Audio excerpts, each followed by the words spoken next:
Morning friends, welcome to Guruji's Kripa SNMIS academy. आज आपके साथ हम जो है हिमाचल स्टेट बजट के MCQs प्रैक्टिस कर रहे हैं। सो बच्चों, बहुत मदद मिलने वाली है आपको इससे। बजट तो हमने पढ़ लिया, लेकिन उसको रिटेन करने के लिए और अपनी नॉलेज को चेक करने के लिए कि हमें उनके फैक्ट्स और स्टैटिस्टिक्स कितने याद रहे हैं, उसके लिए ये क्वेश्चन बैंक को प्रैक्टिस करना बहुत ज़रूरी है। सो देखते हैं जो फर्स्ट क्वेश्चन है वो हमें क्या कह रहा है। As per this latest budget, the new daily wage of MNREGA workers in the tribal area, so that means normal non-tribal areas में अब यहाँ पर डेली वेज जो है वो कितना ज़्यादा जो है वो इंक्रीमेंट हुआ है या गवर्नमेंट ने क्या क्लेम किया है। तो हमारे पास ऑप्शन है 266 है या 274 है, 84 है या 94 है। सो देखते हैं यहाँ पर जो ट्राइबल के लिए हमारे पास जो इंक्रीज़ हुआ है दैट इज़ 294 नाउ। अर्लियर ये 266 होता था, लेकिन ट्राइबल का अब हमने तैयार कर लिया, लेकिन क्वेश्चन नॉन ट्राइबल पर भी आ सकता है, तो ये भी याद करना जरूरी रहेगा।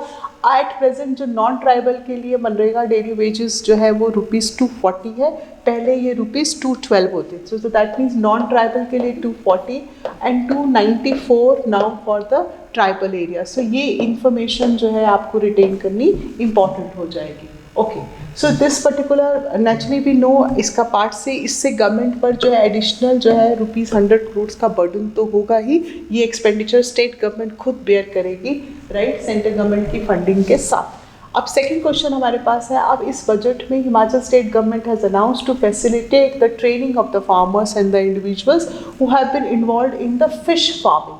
इसके तहत हिमाचल स्टेट ने डिसीजन लिया है कि हम एक कार्प फार्म जो है दैट विल बी एस्टैब्लिश। तो एग्जामिनर हमसे ऑप्शन पूछ रहे हैं कि क्या वो ऊना में कहाँ पर एस्टैब्लिश होगा, गगरेट में एस्टैब्लिश होगा या अम्ब में एस्टैब्लिश होगा या आपके जो है शिमला में होगा या आपके पास जो है वो इस पार्ट से कांगड़ा में होगा। तो हमें पता है कि जो कार्प फिशरीज जो फार्मर्स है farmland that will be opened at Gagret in Una district and it will cost the government ₹5 crores। but ये फार्मर्स फिशरी सेक्टर में फार्मर्स की ट्रेनिंग के लिए जो है वो बहुत ज़्यादा इम्पॉर्टेंट है।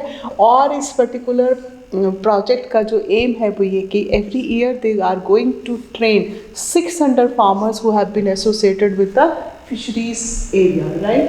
Now the third question है हमारा, what is the percentage of the subsidies given for the construction of the fish pond?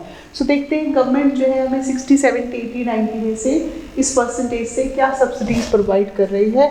तो government is providing up to 80% subsidies for the construction of the new fish pond, specially in the private sector itself, so that जो है farmers जो है अपनी fish farming की जो opportunities को expand कर सके। फोर्थ क्वेश्चन हमारा है, which sector is the focus of the Himganga scheme. Himganga scheme का aim is to develop milk based economy in the state और it is a scheme to develop tourism industry in the state. One option.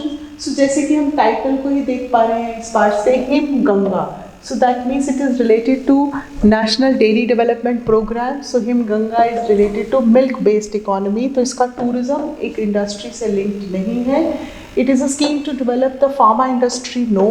it is a scheme to develop the textile industry, no, because हिमगंगा is the योजना which is going to develop milk based economy in Himachal state और government ने इसके लिए 500 करोड़ जो है वो allocate किए हैं। लास्ट क्वेश्चन हमारा है, consider the following statements with reference to HP Shiva project. We know HP Shiva here stands for sub tropical horticulture irrigation and value addition project जो है it has been mentioned in this budget. तो आप इसमें 6000 एकड़ area has been identified to be developed in 28 blocks across the 7 districts of the state। तो that means ये यहाँ पर 3 इंफॉर्मेशन करेक्ट हमें पता होनी चाहिए। एरिया कितना है 6000 एकड़ और आपके डेवलपमेंटल ब्लॉक्स कितने कंसिडर किए जा रहे हैं 28 और कितने डिस्ट्रिक्ट्स इसमें कवर हो रहे हैं that is 7। So this is correct. This project has had output of ₹1292 crores in this budget। this is also correct। This project will follow one crop, one cluster approach so that we promote the fruit production। हम Himachal state को fruit ball बनाने के लिए, so that means all the 3 options here are correct। so answer D है, जिसके तहत as we discuss। तो बच्चों यहाँ पर आपको एरियाज फोकस याद रखना है, आपको ब्लॉक्स याद रखने हैं और 7 डिस्ट्रिक्ट्स की यदि हम बात करें so from Hamirpur, Bilaspur, Kangra, Mandi, Sirmaur, Solan and Una and this particular project में हमारा आउटले भी जो है that amount is the same. और अंडर दिस प्रोजेक्ट क्योंकि फ्रूट्स की प्रोडक्शन को हमने इनकरेज करना है, so variety of citric fruits from orange to आपका जो है kinnow, then guava, litchi, all these fruits they will be promote under. So that means HP Shiva project यदि मेंस में लिखना भी हो तो हमारा जो उसके लिए अप्रोच और प्रिंसिपल है that is 1 crop 1 cluster approach. And this particular project में हम टारगेट कर रहे हैं 1 करोड़ सैपलिंग्स को प्लांट करने का, सो दैट जो है इसमें हम वैल्यू एडिशन कर सकें, डाइवर्सिफिकेशन हो एग्रीकल्चर की, और हॉर्टिकल्चर से हिमाचल स्टेट जो है वो एप्पल स्टेट से कहाँ क्या डेवलप हो जाए, फ्रूट स्टेट बन जाए।